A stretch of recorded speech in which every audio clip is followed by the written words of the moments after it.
All right, Larry Krueger here from the Pig and a Pickle Krug Show with a little 49er video. Check out Pig and a Pickle, 2 locations, Emeryville and Corte Madera. They're open 7 days a week from 11 a.m. till 8 p.m. or until they run out. Pig and a Pickle, the best barbecue in all of Northern California. Get the brisket chili. Tell them the Krug sent you. And this video also brought to you by Underdog Fantasy. Just use the link in the description and use that promo code Krug, K-R-U-E-G, and they will match you up to $100 this week in Underdog Fantasy. I'm going with Dalton Kincaid in the Thursday night game, higher than 4 receptions. Gabe Davis, higher than 40.5 receiving yards. Baker Mayfield, lower than 228.5 passing yards. Josh Allen, higher than 263.5 passing yards. And Rashad White, higher than 12.5 receptions or rushing attempts, I should say, for the Tampa Bay running back. All right, let's talk a little bit about the 49ers, realistic and unrealistic, trade talks. In fact, I was reading an article on Bleacher Report. The 3 guys the 49ers need to pursue in the trade market. And I have 3 guys that are on my list. Their list includes 3 guys that I think, well, 1 makes sense and 2 make no sense. The first one, they're suggesting Kwan Williams. Now, Kwan Williams is a former Niner, and I love Kwan. Kwan was tough against the run, tough against the pass, small guy, but plays big. And let's be honest, the Niners need help at slot corner. Kirk Cousins just lit him up for 378 passing yards without Justin Jefferson. So the Niners need help in the secondary for sure. And Kwan Williams has allowed a passer rating of 69.3. Oh, but there's this tiny little fact.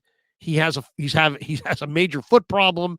It's going to require surgery, and he's done for the year. So, and Bleacher Report just put this up yesterday. So, I don't know if they're following it as closely as they should. But Kwan Williams, not a trade target, done for the year because of a foot. I like the name, I like the player, but he's done for the year. So take him off the list.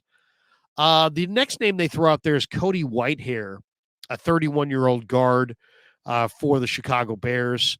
I liked Whitehair in college. He's kind of a tough brawler type, but the Niners are set at guard.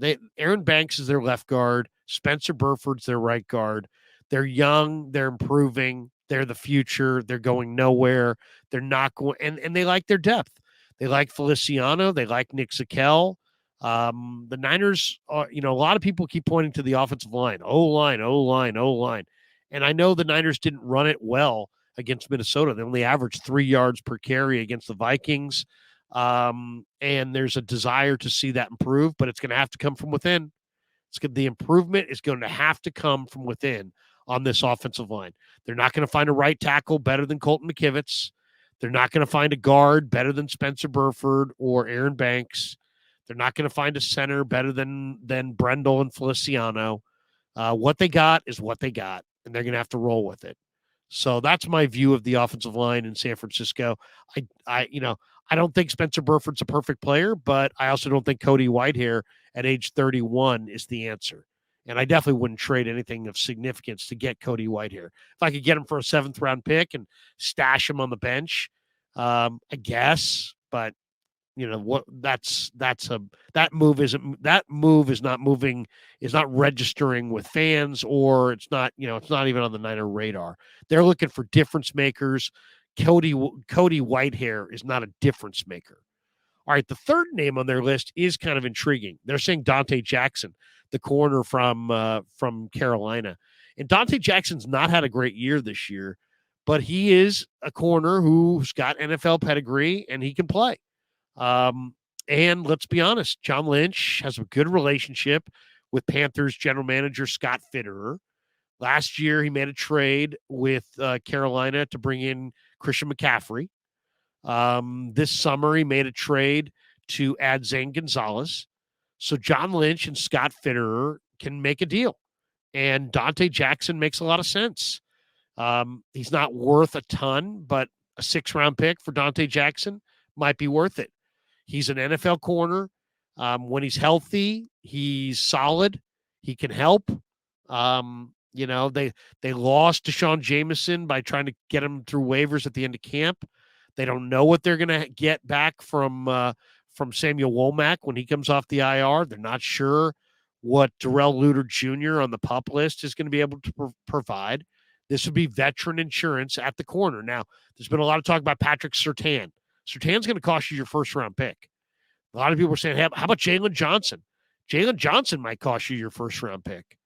These are really good young corners at a premium position that, there's the Niners, the Eagles, there's about 10 other teams that would love to add a good young corner.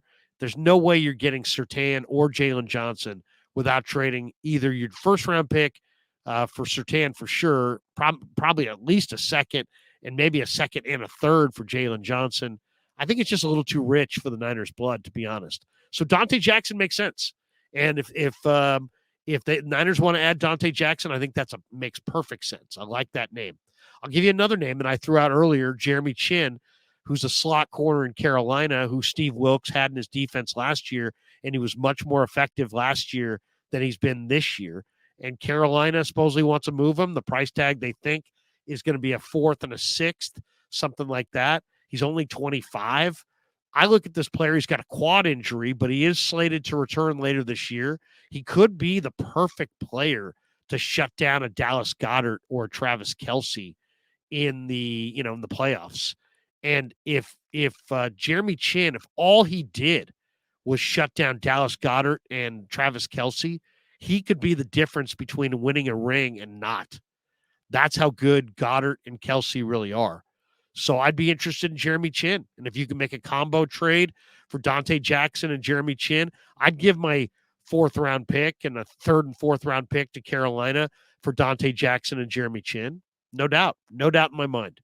I think that would be a great addition. It would shore up the back end with two players. It would give you a corner that could play. It would give you a slot corner, safety, linebacker insurance plan, and an ideal defender against the tight end in Jeremy Chin. I'd be very interested despite Chin's quad injury. And number one on the list, if they can only add one player, I would add Montez Sweat. And I've been talking about Sweat since summer, but for good reason. He's great. He's a tremendous player. The Commanders can't pay everybody. He's a free agent at the end of the year. The 49ers, despite Randy Gregory, despite Hargrave, despite Bosa, despite all these guys that they have, are 15th or tied for 18th, I should say, in the NFL with only 15 sacks. The Niners have 15 sacks, 18th in the NFL. They have to sack the quarterback. Getting sacks on the quarterback is their entire key to their defense. They're 16th in pass defense because they're not sacking the quarterback. They have to sack the quarterback. And Montez Sweat is a guy that the Niners love. Chris Kocurek coached him in the 2019 Senior Bowl. The Niners brought him in for a visit before the draft when he was coming out of Mississippi State. I think his best football is in front of him. He's a great young pass rusher. He's been productive, but I still think there's more there. If you put him opposite Bosa on a line with Hargrave and Armstead, I think he solves your pass rush problems. I think Sweat and Bosa off the edges is enough to get you over the top and win you the Super Bowl. So I'm willing to do it. That's the number one target for me going into the trade deadline, which is coming up here in a few days. Montez Sweat. If you could get Montez Sweat and pair him with Bosa, I think that's your best plan to get to the Super Bowl. So, there's realistic options. There's unrealistic options. Kwan Williams is hurt. Unrealistic. Cody Whitehair is not a difference maker. You're going with Banks and Burford. Not realistic. Dante Jackson, Jeremy Chin, and Montez Sweat, I think are realistic, are gettable. That's the direction I would go. Thanks to Pig and a Pickle for being the title sponsor of the Krug Show. Thanks to Underdog Fantasy for being the sponsor of this video. Use that link in the description and use the promo code Krug, and they'll match you for up to $100. And thanks to all you guys for supporting the Krug Show on YouTube.